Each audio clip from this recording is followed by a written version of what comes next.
Hi everyone, this is On, and I am with Connecting Codes, where I take a look at the code insights and perceptions which show us the truth behind world events and what is happening in our news today.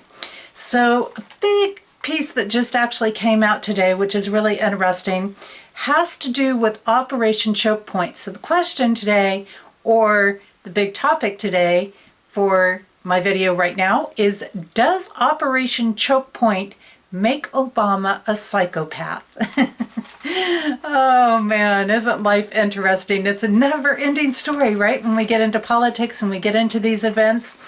And so I want to start today, before we get head on into Operation Choke Point, I want to start off with the aspect of the economy because, and excuse me, my nose has been itching all day, but the aspect of the economy, I want to kind of give us a little bit of framework in that, in the sense that people normally associate the economy with finances.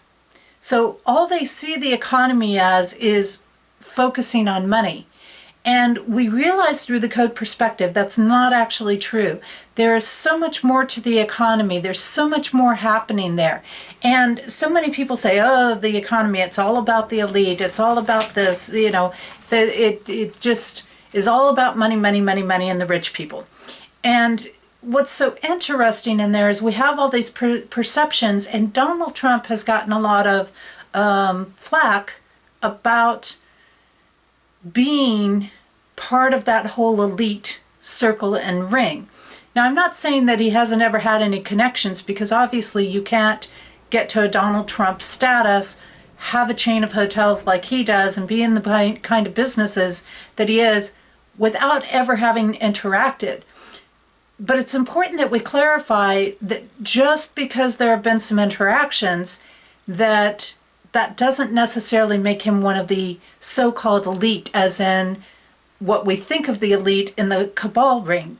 And for those that are really delving into the depths, and it's not just about conspiracy theories, people will start to see that he's actually fighting the elite. He's actually stepping in and trying to bring things to the people.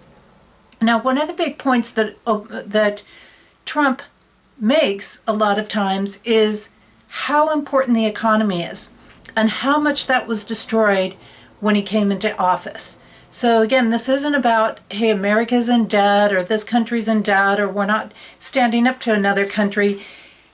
Those pieces all play into it, but when we look at more of a traditional definition of economy, what we have is it being wealth and resources of a country in terms of production and consumption of goods and services. So that's our textbook dictionary type definition of it. Now, when we look at the economy from a code perspective, what we see is we see an aspect of the economy shows where there is power, where there is strength. So that's not necessarily just related to money and finances. The economy has so much more to do with that. It has a lot to do with freedom. And where there is a strong economy, whoever has the strong economy will be leading what happens in the world. They will be the ones that will be leading where everything goes, what direction things take. They will become the primary leaders. Now, the challenge with the economy piece, when we look at it from a code perspective, is that it's not necessarily power in the sense of hard dictatorship rulership.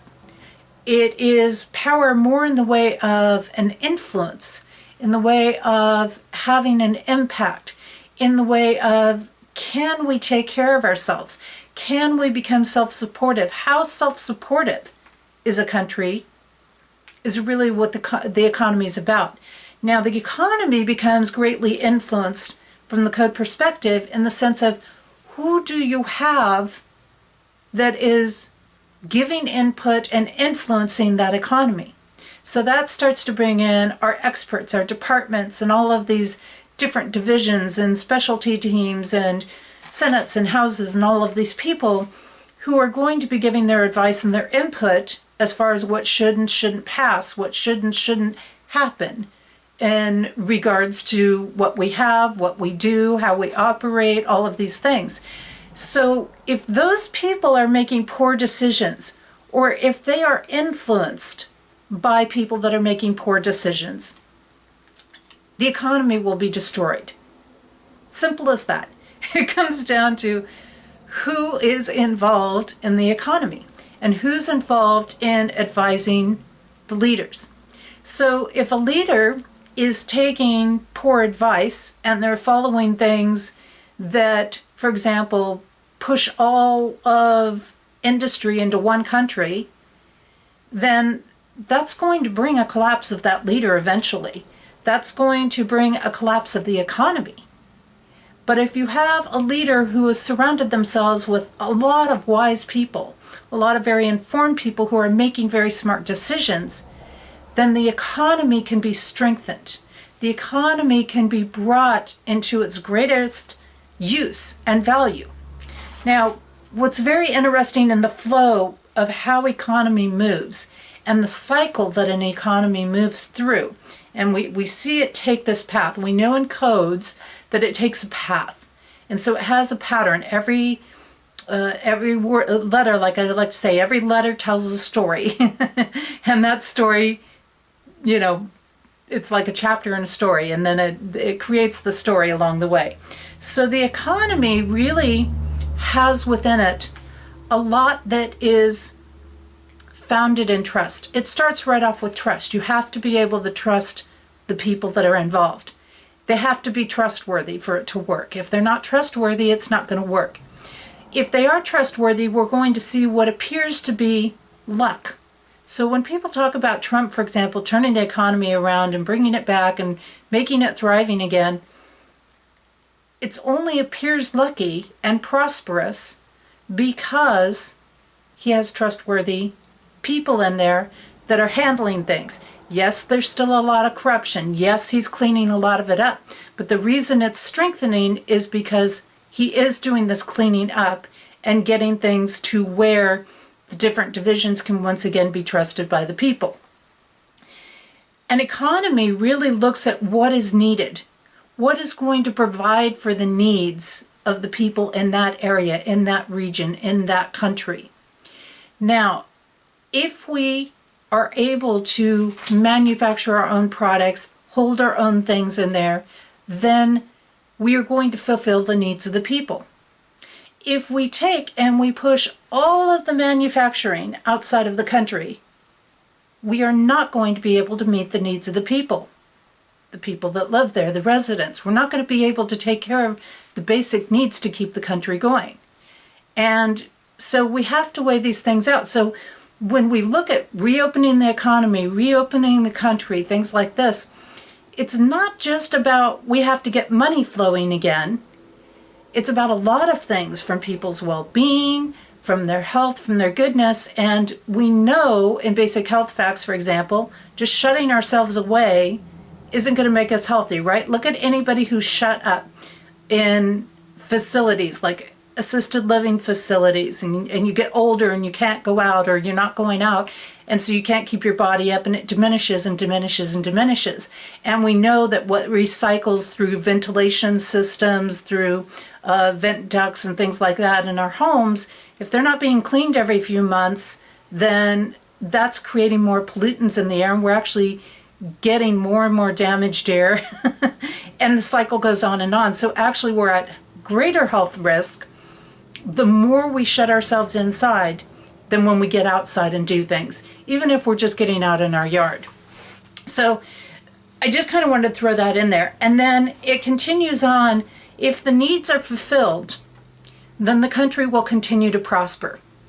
It will not only continue to prosper, but it will start nurturing. It will nurture the earth, it will nurture itself, it will nurture the people in it, and through that it will raise the spirits, raise the attitudes, and allow people to have a chance at joy and chance of happiness.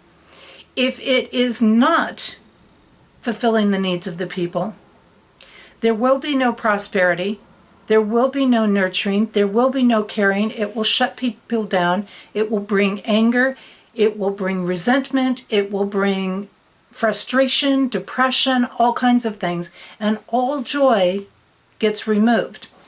Now, we know if we're dealing with things like the elite, we're dealing with things like the cabal, we're dealing with these different groups and dynamics of what we don't like in the world, the people that we prefer not to be ruling us in the world, which still have some influence at this time, but that's all being broken down, which is exciting to watch happen. We can see that the economy was breaking down prior to Trump getting into office. And how do we know that? We know it by the natural cycle that the economy takes. We know it by the natural code pattern cycle, because if you go in and you look at the way people were being, and yes, there are those people that are very party-based, they don't like him, they don't want to acknowledge that he's done anything good, they don't want to see any of that. They don't want to see that he's done things for our national parks and other things. They're just focused on the hate. That's one extreme. We have, though, a lot of people, if we just look at the general state of people, a lot of depression was rising in our world, a lot of frustration, a lot of pent-up anger, a lot of feeling defeated going on. Well, when you have that as a main part in the people of your country, then it's a sure sign that the people in charge, the people that are in command, are not taking care of the economy. And yes, sometimes it does take a little time to turn things around. But even in this period, we have to look at, what did Trump do? He made a lot of choices to bring some sort of peace of mind to people, to give them some sort of hope, some sort of inspiration. His choices were based in doing that, if we really look at the foundational pieces of them. And that's very, very important, which is very different than somebody who comes in and, well, we're throwing another tax on, we're throwing another this, we're taking another right away from you. And there's been a lot of rights taken away from people that they didn't even realize. They didn't even pay attention to. They didn't even see it. And it was disguised as something else completely. It was disguised as something hopeful, something promising, but it wasn't that at all once you really looked at it. So that brings me to some of these aspects. So one of the big things that Trump did, and he's been working on, and he still is working on right now, is he's working on moving businesses out of China. Okay? Now, why China? Why move it out?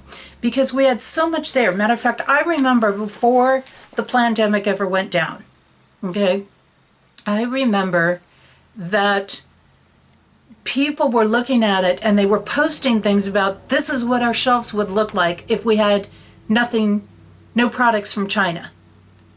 And I thought that was really sad, because my thought was, why are we so dependent on China? We shouldn't be that dependent on China. No country should be dependent on any other country to the extreme that they couldn't have their shelves filled. And especially in America, where we have so much capacity for things. We have so much capacity for production, so much farmland, so many different things for manufacturing, that it's absolutely absurd. But how did we get to that point that it all ended up in China? Well, a lot of politics, a lot of people saying, this is for your best, it's better if we do it over here. Well, what happened was we had a lot of restrictions that were placed down on companies. And so companies then moved outside of the country. They said, if you're not going to work with us, and this wasn't just about, we were told that it was about things like pollution and, you know, climate change and things like this, which we know is a hoax now. Okay, we know that's not true. And, you know, we were told it was about all these things like, look, we're doing this good thing. Look at how we're helping the environment. It was disguised as these things, when in reality it was about controlling things. There were a lot of other pieces put into those environmental factors. There were a lot of other pieces that were brought into play that had nothing to do with protecting the environment. So it drove our companies out of the country. It drove them to go to China, where it was the least expensive for them to go. Now, the challenge was nobody told you, hey, if we drive all the companies to China, you no longer have privacy. Well, why is that okay with our government that was responsible at the time to do that? It's okay with them because they were supporting the party over there. They were supporting the bigger elite system. They were supporting the cabal system. They were supporting the draconian agendas. So when you start to put these pieces together, you realize they weren't doing it out of any interest. Now here's the irony in it all. Not only did we shove all of the economy over there at one point, but we then bought the product back. So if it was so wrong for the environment to manufacture that product here and we had to have those restrictions, why are we buying the product?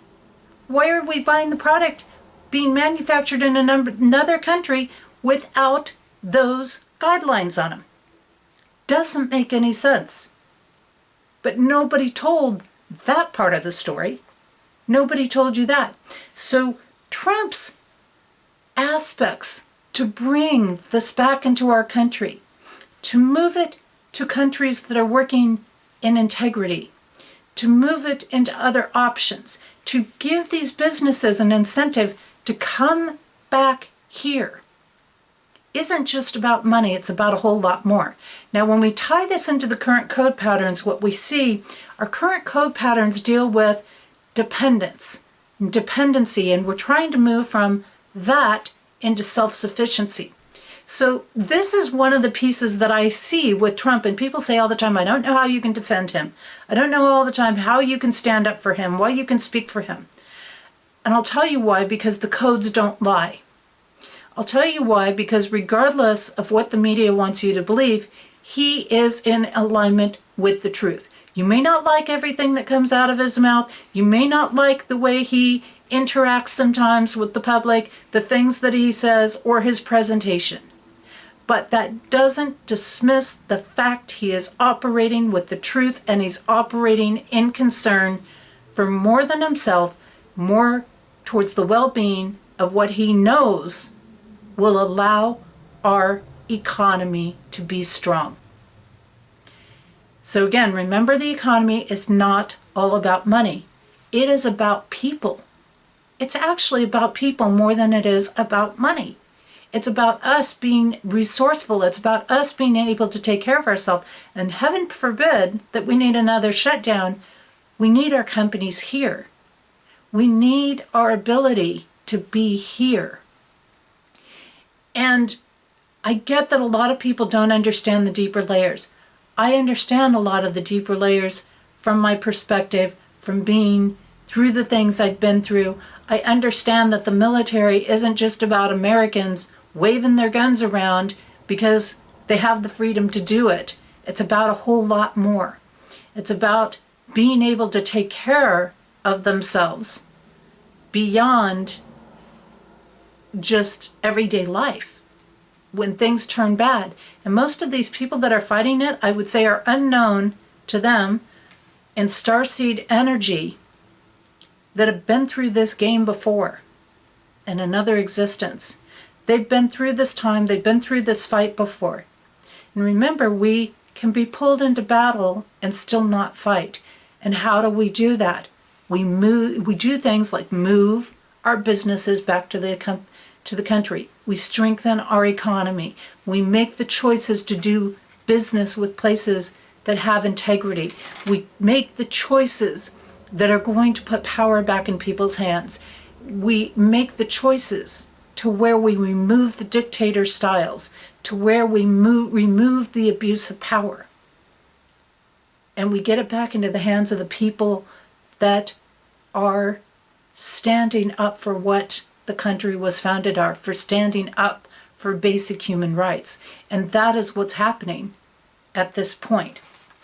So, that being said with it, and we look at what happens when we're in dependence of anybody, any situation, anything, we are operating without abundance, without wealth, not just resources, but without an inner wealth, without an inner sense of well-being.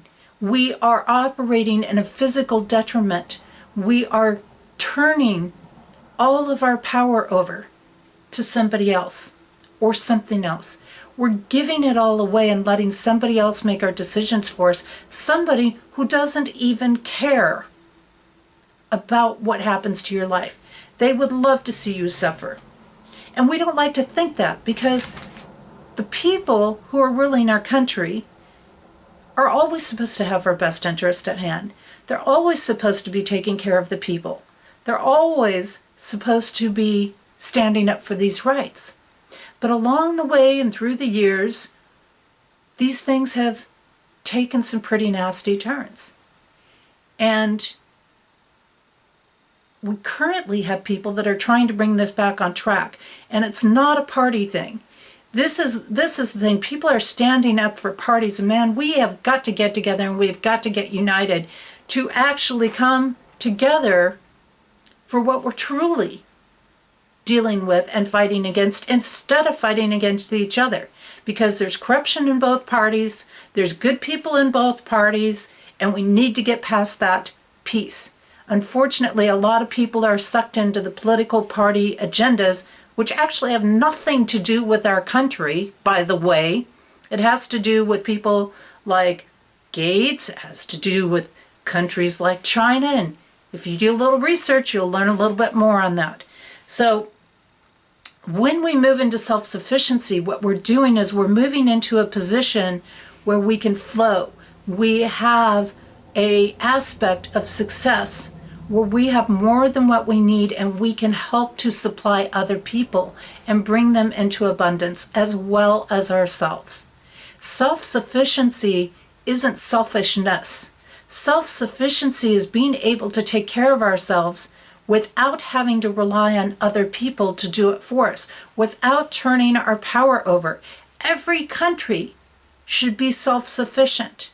Every country should be able to take care of themselves and the needs of their people in a kind and compassionate way, in a way that doesn't include suffering, and that their basic needs are taken care of, and not just through a system who's watchdogging them, but seriously taking care of them.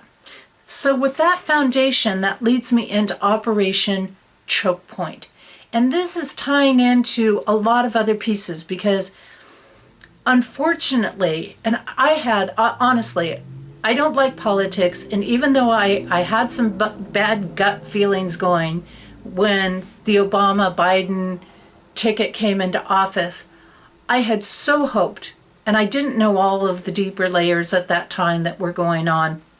I had ideas, I had thoughts, I didn't know them all, but I had so hoped that he would have been a better representation for the people. I had so hoped that he would have done something positive for our country. And that wasn't the case. That wasn't what worked out. What he created was what is now known as a shadow presidency. And what is a shadow presidency? Well, when we look at that from the aspects of codes, the perspective of codes, the shadow is about removing people's choice. It's about going into dictatorship. It's about going into telling other people what they're going to do, influencing them, swaying them, persuading them. And why would we ever need to do that? Persuasion only happens when we're not working in the truth. We know this from the basic processes of universal principles. It only happens when we're not standing in truth. Because when something is true and something is great, there isn't any persuasion that's needed for it. And the presidency aspect is all about relationships. So the shadow presidency not only is about deceptive relationships, but when we bring those pieces together, we have materialism. So a shadow presidency is all about materialism, but they do it in deceptive ways. So they make you try to believe that they are doing something for your good. How many times did you hear that in the Obama presidency, and maybe even in the Clinton presidency and some of the others along the way, because we've been there for a long time, but particularly in his, this is for your good.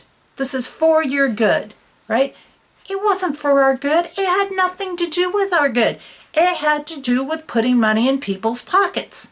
It had to do with funding these private organizations that call themselves philanthropies, which have nothing to do with bringing benefit to the world. They have nothing to do with that. It's all a money-making scheme. Why do you think all of a sudden Clinton's had philanthropies, Gates had philanthropies, all these elite people associated in these cabal systems all of a sudden had all these philanthropies? They were all slush funds. They were all ways that they could fund it through and get money for their organization from your taxes, from your money, from charging you, from making you suffer more so that they could have that many more great vacations, that many more expensive things, and continue to further their agendas to further take away your rights. You should be upset. You should get a little fired up over this. This is big stuff. So in the shadow presidency, one of the things that happened was called Operation Choke Point. And this is coming back around. You know, we don't always get all the details, and of course we shouldn't get all of the details. When President Trump tossed a tweet out there, or, you know, they start talking about some of these things, or Q talks about these things, they're giving us this to go in and research what that is about so we can start to become aware of these connections, so we can start to see what is tying together and what is coming together. So this Operation Choke Point, by the way, involved the DOJ and the FDIC abusing their power. And what it was they were using a weaponization of the government. They were using the government as a weapon, basically, in this instance. So this operation ran from 2013. It was brought into the public around August of 2013. It ran through August of 2017. And they did it under the pretense of, we're trying to stop fraud. We're trying to shut down fraud. And they went in and they put all this pressure on banks and different things to cut off funding. And the things that they were cutting off funding to were involved with basic rights. They were cutting off funding to guns. They were cutting off funding to small businesses. They were cutting off funding to people that had like sole proprietorship situations. And some of it, yes, some of there needed to be some watch, but they didn't use it the way they were telling the people that they were using it. They didn't use it to really go after the fraud. They used it to further their own agendas. They used it to shut down anything that went against their narrative. They used it to specifically target Republican-based things. I don't care what party you're under. The fact of the matter is, when we do these things, we take away our freedom. We take away the respect of one another.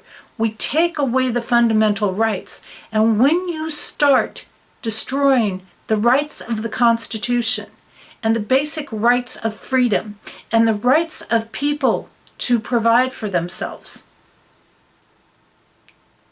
you destroy the economy. you destroy not only those pieces, but you're setting up a dictatorship. You're setting up other aspects that are nothing about what this country was founded for. So a couple of pieces that caught my attention with this as I was taking a look over some of these pieces today was that, well, Trump agrees we need to pay attention to the fraud pieces. He's starting to restructure this. He's working on restructuring the DOJ. Because what he found in this was that it was hurting more people than it was helping. And you can't make that solution more detrimental than the problem to start with. You can't do it. So you have to dismantle it, and then you have to go back in and correct it, and you have to go in and make the adjustments so that it is done the way it's meant to be done. So that's why this operation got dismantled, because it was not operating in the way it was designed or supposed to be used for. So that was a big piece. And then we get into this aspect of it also brought in the Native American community. And here again, Obama tried to pretend to be supportive of them when in essence he wasn't supportive of them at all. This type of thing tremendously destroyed aspects of what was happening on the Native American aspects. And they actually had a bishop that came forward on their behalf, and it says, and they said that it was a choke of customers' access. Well, basically what this whole operation, let me back up, this whole operation was a choke of customers' access to financial services by identifying customers, bypassing due process, by cutting off companies without showing a violation of law. So they were cutting off these companies, and they were trying to make it, they were adjusting everything to do it however they wanted it to fit for their people. So the rules applied to some people but not to other people type of situation. And this was a really dangerous piece. And he brought in the Consumer Financial Protection Bureau, which, by the way, at that time was run by Elizabeth Warren. So is it any wonder that Elizabeth Warren is now considered to be possibly the vice president candidate? Does anybody else find that strange that this is coming up, the Operation Choke Point, that she was heavily involved in, and that's coming up with her being one of the biggest forerunners for vice president? I find that a little interesting, shall we say. I would think other people would find that interesting to see that connection. In the Native American community, and when this bishop stood up and brought this to the attention, and a lot of this act had been dismantled, but it was brought up around 2018, and they noted a lot of this opposition from Elizabeth Warren. They noted her as being heavy-handed and as ideological imperialism. This is not good stuff, especially, they said, when applied to a sovereign tribal territory. Let's take a look at that word, sovereign. Sovereign is something we're all supposed to be. We're all supposed to be free. We're all supposed to be able to decide for ourselves and not have things forced upon us. Basic rights. Basic human rights. And when somebody takes away your sovereignty, that's a crime against humanity. Think about that for a while. That's a big piece. In this process of the Operation Choke Point, they cut off small businesses, they removed freedoms, the use of regulations appearing to protect the environment in this process. This is part of the distortions and the tactics that were used. They appear to protect the environment in order to actually inhibit American production, which forced the shifts to China in the name of climate change. So here you have this Operation Choke Point, which isn't supposed to have anything to do with the environment necessarily. It's supposed to be avoiding fraud. And yet they bring in all these other pieces of, oh, look, we're trying to stop the pipeline. Oh, look at this. Oh, look at that. And oh, look, by the way, climate change, and it's going to give us the right to do this. Baloney. If you don't smell BS in that, you got to get out there and do some more research. And don't take my word for this. I mean, some of this is just basic right off of Wikipedia that you can find. It's out there. Just look up Operation Choke Point. Look up some of this stuff. But they use these different things, and they use these smoke screens and these appearances. And we don't like to make it political, but unfortunately, there's more on one political side than another political side that are involved in these crimes against humanity, that are involved in this heavy materialism, that are involved in creating dictatorship societies where people have no rights and no freedoms. And I don't think any of us want to live under those conditions. And we have to be willing to see it. And it's a hard thing to see. It's a hard thing to look at. It's a hard piece. So when I coded out Operation Choke Point, by the way, and I take a look at what that is all about, guess what that's about? Death. It runs right on the death pattern, right on the strange accidents pattern. Well, isn't that interesting? Because that's exactly where it was taking us, towards massive death. Think concentration camps, think these things that were being set up by Obama. Think Russian troops on American soil. Massive, massive death, because people couldn't pay things, they wouldn't have access to things. This was all under this. These hidden layers and these hidden pieces were all a part of this. Because, I mean, is it really a surprise that it would fall under a death pattern, a strange accident pattern, and look like, oh, what a shame that that happened? It wasn't an accident. Accidents, death, these things happen because of poor choices. They happen because people are not deciding things from wisdom. They happen because they're not operating in truth and integrity. They're not really ever accidents. It's like saying there's coincidences. There's no coincidences. Things aren't random chance. Everything is precisely happening. This is important. And then there was this great quote that came in by Thomas J. Basile, who had written about the Operation Choke Point and was associated with the post that Q put out on this. I believe it was put out by Q. It was associated with some of the Q pieces. And it says, hundreds of agencies, departments, programs, task forces, and commissions are an arsenal that in the wrong hands can be used against the very freedom the government is supposed to uphold, protect, and defend. I'm sorry to say it, and I know there's plenty of people that liked Obama, but what he was doing, he did not stand up for our freedom. He did not uphold, protect, and defend our freedoms. He took them away. And that's not okay.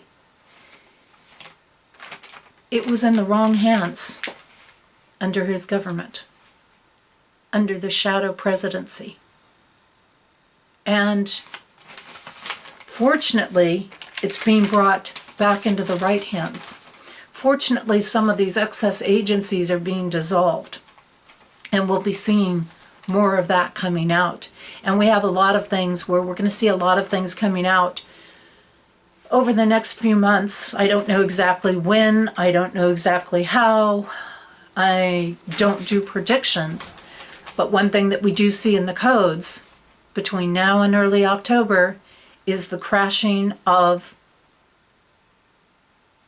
pharma, big corporations. We're already seeing some big corporations, but I think what the codes are showing is really going to lead us to some big crashes in organizations like WHO, Gates, some of these pieces. I think we're going to see some crashes there.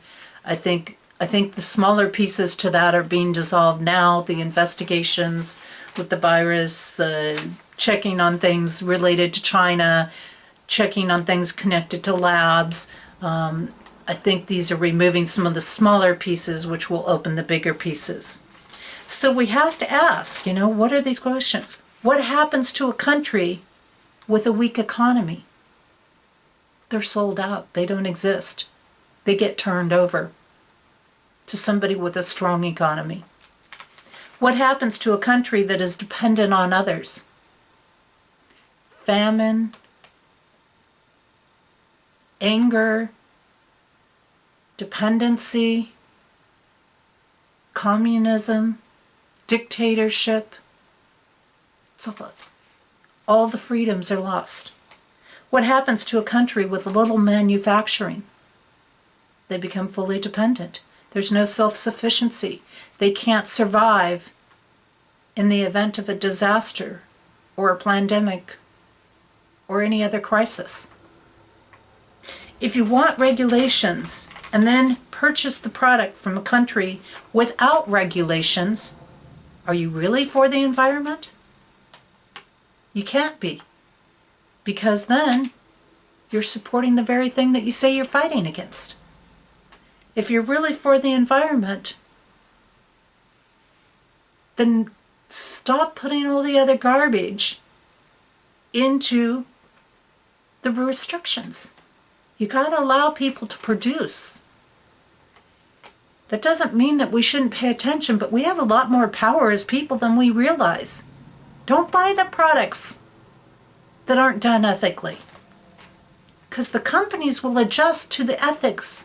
And when we get the suffocation and the pressure off of them, we give them the opportunity to do the right thing, instead of being involved in political games where they have to do things in a way that lacks integrity.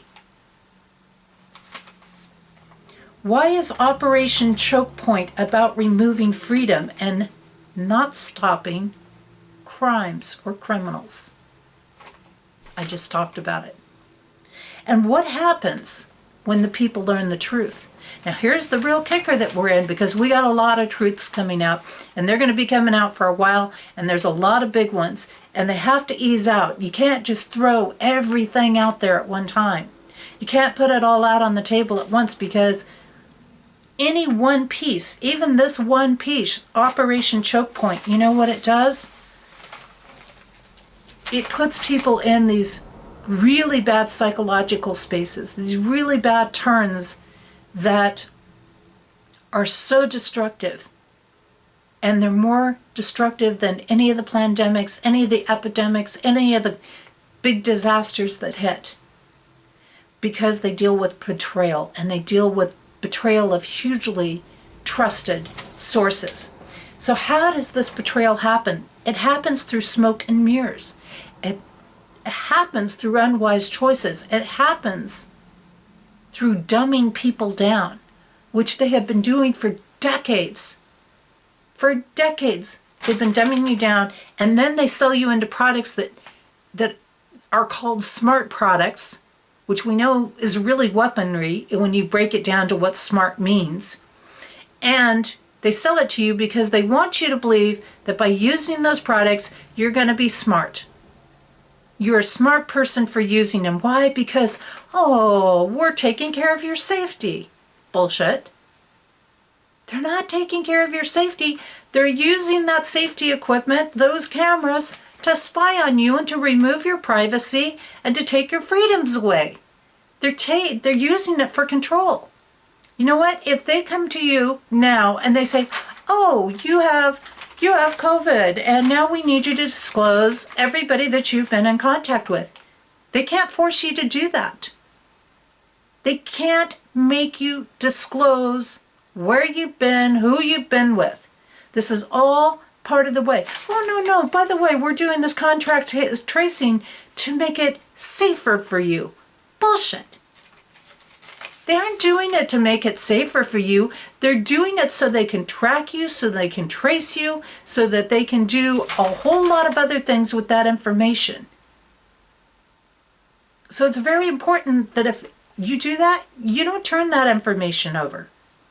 You don't have to do it. You're not required to it. And federal government at this point, with the people that are in there, will support you in not doing it. Only the governors who are feeding this old agenda from shadow presidents are trying to uphold that.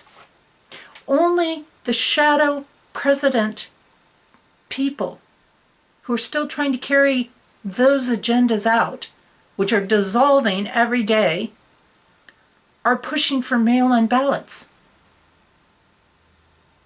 Don't buy into it. If you can go to the market, you can go and vote.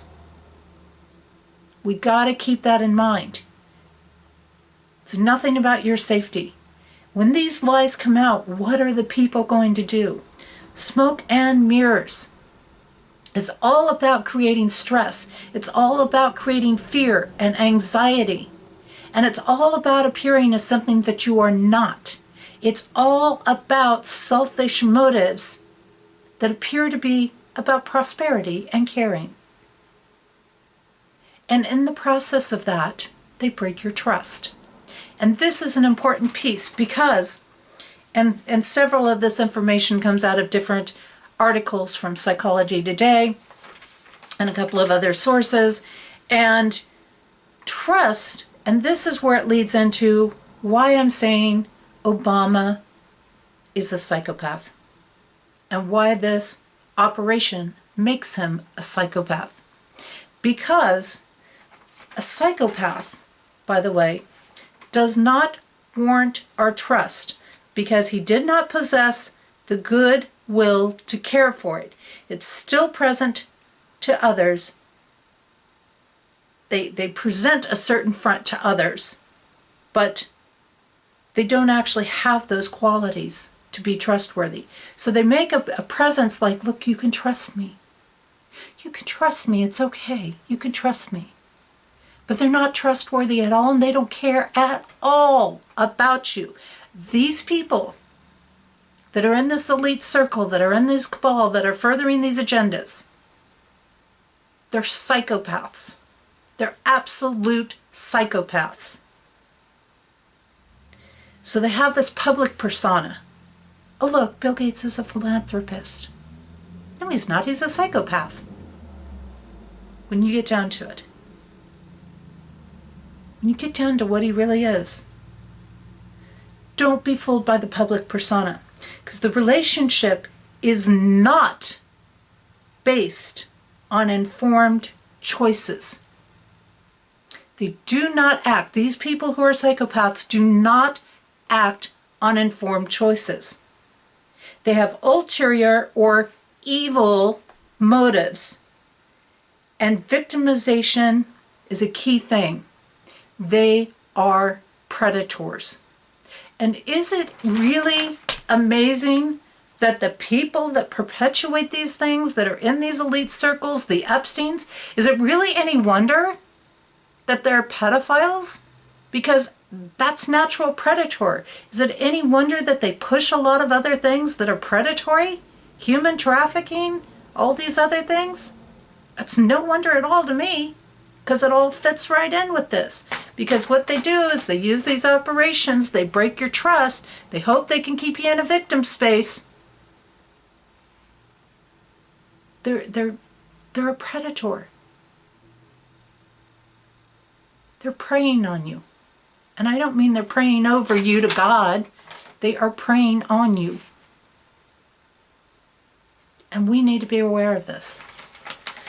So trust is needed to remove anxiety and depression. It is needed to enjoy life. It is part of civilization. It's part of a healthy mental wellness, and it is the most basic things that are reliant on trust. It is impossible to have the most basic things without trust. We trust our food is safe when we go to the store. We trust that our house won't be broken into while we're gone. We trust our neighbors. We trust people in our lives. But you see, that's why through breaking the trust, through all this illusion is so powerful for them.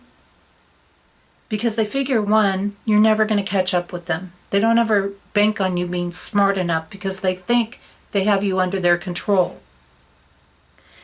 But this is the real ticker right here, because we should have seen it as depression rose, as anxiety rose, as people became more stressed.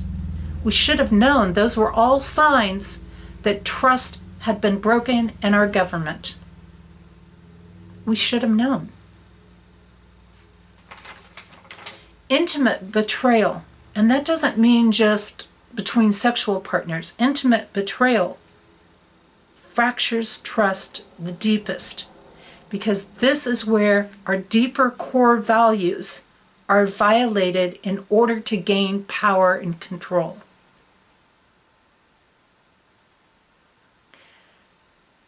Deeper core values are violated in order to gain power and control. So they're violating our rights in order to get deeper power and control. And they bank on the fact that your trust is broken, that you're perpetuating so much misery for yourself and your life, and you go into these deep cycles of depression and other things that you will not come out of, that you will be so victimized that you can't stand up for your rights, you can't stand up for yourself. That's what they were banking on. And they wanted to continue to destroy that trust, to continue to break their promises, to continue to violate your values in the name of control and power. And the worst is betrayal through disengagement, not caring. Assault on the integrity of individuals undermines the confidence and judgment. So confidence in your ability to make decisions. It's emotional rape is what it is. Crimes against humanity are emotional rape. Crimes against humanity, crimes of what was done in shadow presidency, is exactly this. It's not caring. It's assault on your integrity, on saying you're too stupid to make your own decisions. That's what they're telling you. You can't decide things for yourself. They violate your values. And the people that are violating them are people that shouldn't be violating them. They're the people that are supposed to be standing up and upholding them. And now you wonder, how could I not see this coming? How could I not tell this was happening? Because like any great brainwasher, any great perpetrator, they made you choose it. They made you believe they were working in your best interest and they were the only ones that cared, when they didn't care at all. And now people wonder, can I trust myself to make any decisions? Maybe I shouldn't think at all. Maybe I should just turn everything over. That's what they bank on. Because then they have you questioning it. So even when you start to see it, whether you want to believe it or not, you now no longer trust yourself. This creates a point of trauma, because this is where we enter helplessness. And when we hit this point, we have a lot of different reactions. And this is what happens when people learn the truth. They don't all become victims. Matter of fact, there'll be people that take revenge. There are going to be people that take high reactions. There are people that are going to be very angry. And I think that's an understatement. And there's going to be a lot of people that are hurt. And there's going to be a lot of people who are going to be struggling to know what to do and who to turn to and who can they believe. Because now they're going to feel like, I can't believe anybody. And they're going to want to separate, and they're going to want to push people away. And this is why in our world, in this process, and why the pain is going to be so hard, and why Trump is having to be so careful in bringing things out. Because the longer the lie has gone on, the deeper the lie is, the bigger it is. The deeper, the harder, the bigger the betrayal. Which means the more challenging it is for people to deal with. And this is why he has to put it out in pieces so that people can get the pieces and they can start to accept it. They can start to see what's happening before the bigger drops hit. Because otherwise we just have massive suicides everywhere. We would have people just completely losing it. We'd have people breaking down like crazy. And he doesn't want that. He doesn't want to see that happen in our world. So I have to reach out to those people, those that are not just listening to this from a political aspect, but the light workers, the healers. This is why the therapists, the counselors, and the healers, and the massage therapy people, and the holistic remedies, and all of these people come into very big play right now, because they're going to be really needed to help people through trauma. It's really going to be needed for them to help people move into their own self-sufficiencies and to move past their dependencies and to find their voice again and to find a way to trust themselves and to learn to see through the deceptions and the lies so that they don't get taken advantage by these things again, no matter who the president is, no matter who is running things. Because we, the people, are the ones with the power. We've been led to believe we don't have that power, but we are the ones with the power, and we have to remember that. I'm pretty sure I've ran on quite a while with this, but these are some big pieces. They're important pieces right now. And I know I'm not getting things out every week anyway, so maybe it's not too bad to have a little bit longer one every couple of weeks or so in here. But I wanted to bring that out because I really want you to look at it. And this is exactly why I am saying, does Operation Choke Point make Obama a psychopath? I'm thinking it does. Ask yourself the questions. Questions are a powerful thing. Ask away. And anybody who is upset with you for asking questions, then you know what? They're probably not the people who are operating in the truth and the integrity. Because anybody who's operating from wisdom welcomes you asking questions, encourages you to find answers. They want you to seek things out. They want you to learn. They want you to know. They want you to see things. They're not trying to hide them, and they're not trying to hide them especially behind other things. And they're not telling you that they care or giving you an appearance that they care when they don't. This is so important. This is just so important to realize. And we have to observe. We need to get to self-sufficiency so that we're not giving people our power, so we're not turning things over to psychopaths. Hey, I'm going to wrap this up, everybody. I hope you have a great time. And until the next time I bring a topic on, stay well, stay healthy, get out there and discover for yourself. Don't live in the misery. That's not where the truth is. Get yourself wise and live. live a bit more in love. And just don't take things for face value. Figure it out for yourself. You can do it. See you later.